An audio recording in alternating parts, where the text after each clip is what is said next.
नमस्कार जय जगन्नाथ मु विश्वजित स्वागत करुच्ची tech Biswajit official YouTube channel को आशा करुच्ची आपण माने भलरे थिबे एवं सुस्थ रे थिबे। एई वीडियो माध्यम रे आमे माने आज सिखिबा जे जदी आपण माने एसबीआई रो सीएसपी सेंटर बा कियोस्को सेंटर करिसंती तो आपन को सिस्टम टी फॉर्मेट हे जाईची तो आपण माने गोटिए सॉफ्टवेयर रन करिवे आउ आपनकर कियोस्को सॉफ्टवेयर पई माने एसबीआई रो सीएसपी चलेबा पई जा जा सब एलिमेंट दरकार एलिमेंट कहिले जो जो सॉफ्टवेयर गुडी आवश्यकता रही जथा आपनकर L1 ड्राइवर तापर आपनकर मंत्रा रो आईरिज रो सॉफ्टवेयर आपनकर पेरी सर्विस जेउ बळी बाबरे आपनकर जीपीएस एवं आपनकर जदी सीआईएफ रे ट्रांजैक्शन करिया पई चाहुचंती L0 रो सॉफ्टवेयर मध्ये एथिरे आमे देइछु। एई सॉफ्टवेयर रे आपण माने गोटिए थर इंस्टॉल करि देले आपन को आउ बार बार बीसी को फोन करिबा दरकार नै आपनकर प्रॉब्लम आपण निजे निजे सॉर्ट आउट करि परिबे। एई वीडियो टी को ध्यान देकी देखंतु लिंक आपण को डिस्क्रिप्शन ने मिलिबो। प्रोसेस टी को मु जेमिति आपण को देखैबी सेही बळी बाबर जदी फॉलो करि देबे आपनकर आउ कोनोसी त्रुटि रहिबो नाही। धीरे धीरे एई चैनल आपण माने जोडी हेकी रुहंतु आपण को एसबीआई रो सीएसपी रिलेटेड समस्त सर्विस एथिरे आपण को मिलि जिवो केउ बळी बाबरे आपण को यूज करिवे। तो चलंतु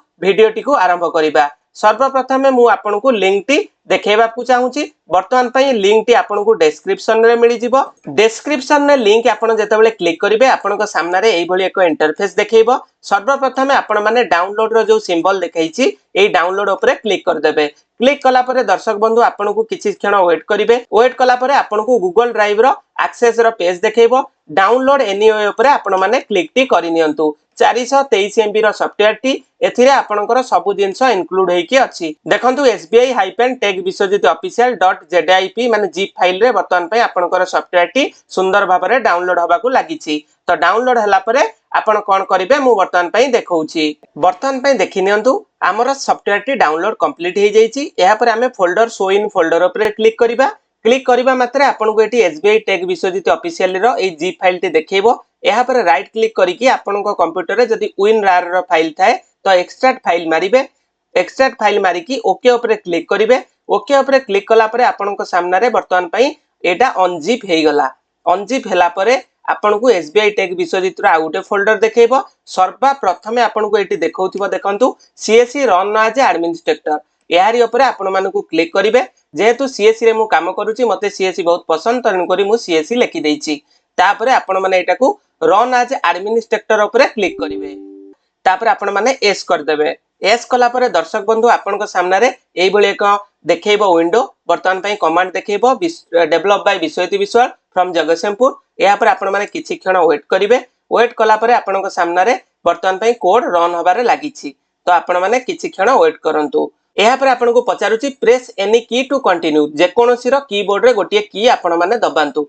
दबाइला परे आपन को सामने रे एई बळी एक रीसेट इंटरनेट एक्सप्लोरर सेटिंग आसीबो। एटा कोन पई दिया जाईछि ना आपनकर हिस्ट्री जहा सब थिबो पुराना से ऑटोमेटिकली एबे थारु क्लियर कर दबा आउ परे किछि करिबा नै। आपण माने डिलीट पर्सनल सेटिंग ऊपर क्लिक करिकि रीसेट ऊपर क्लिक कर देबे। तापरे वर्तमान पई किछिटा सेटिंग मु करि दैछि। आपण माने तापरे क्लोज ऊपर क्लिक करिवे। क्लोज ऊपर क्लिक कला परे आपनकर जावा इंस्टॉलिंग हबो आपनकर कंप्यूटर रे। जावा इंस्टॉलिंग पई आपण माने इंस्टॉल बटन ऊपर क्लिक करिवे। क्लिक कला परे किछि क्षण वेट करिवे। आपनकर सिस्टम रे बा लैपटॉप रे जावा इंस्टॉल हेबा को लागिवो। एहा परे आपण माने क्लोज बटन ऊपर मारिवे। क्लोज बटन ऊपर मारला परे आपण को एई भली एक रिडायरेक्ट हेबे आपनकर ब्राउजर को एटा को काटी देबे। काटिला परे एहा परे आपण माने इंस्टॉल सर्टिफिकेट ऊपर क्लिक करिवे। इंस्टॉल सर्टिफिकेट ऊपर क्लिक कला परे करंट यूजर आपन को देखैबो। तो नेक्स्ट करिवे। नेक्स्ट कला परे पुनर्बार नेक्स्ट करिवे। एहा परे फिनिश करिवे।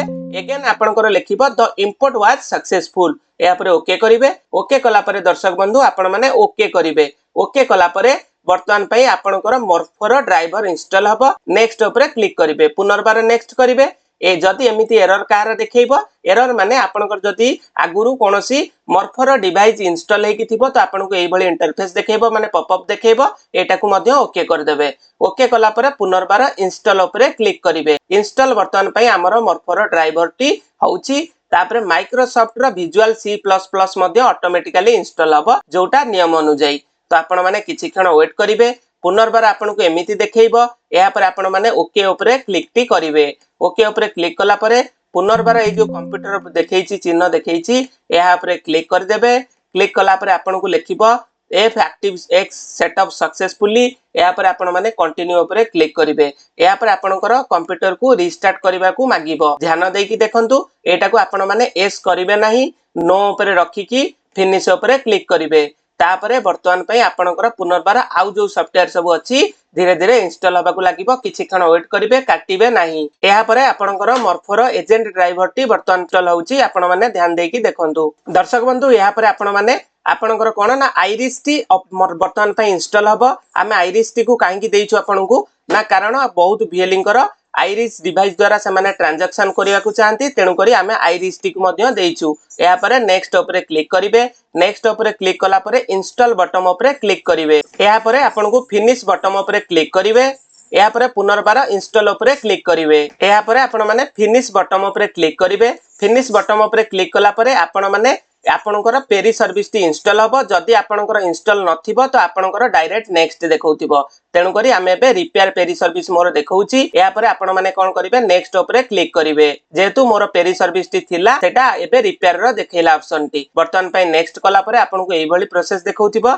या परे आपण माने किछि क्षण वेट करंतु। या परे आपनको देखौथिबो कंटिन्यू रो बटन टी। कंटिन्यू ऊपर क्लिक टी करिवे। कंटिन्यू ऊपर क्लिक करले सर्विस ऑलरेडी एग्जिट ले मोर देखौची, आपनकर इंस्टॉल सक्सेसफुली देखैबो। या परे आपनको एई भली देखौथिबो इंस्टॉलेशन कंप्लीट। या परे आपण माने क्लोज ऊपर क्लिक करिवे। क्लोज ऊपर क्लिक कला परे बटन पई आपनकर जीपीएस इंस्टॉलेशन पई मागिबो। या परे आपण माने इंस्टॉल बटन ऊपर मध्य क्लिक टी करि देबे। क्लिक कला परे restart your computer and connect morpho finger. वर्तमान पई आपण माने कंप्यूटर को रिस्टार्ट दियंतु। जदि एई वीडियो टी आपनको भलो लागिथिबो आपण हम चैनल को सब्सक्राइब करंतु एवं वीडियो तळे आपण मानकर कमेंट जणांतु केउ डिस्ट्री आपण माने इंस्टॉल करूचंती। रहउची जय जगन्नाथ, जय हिंद।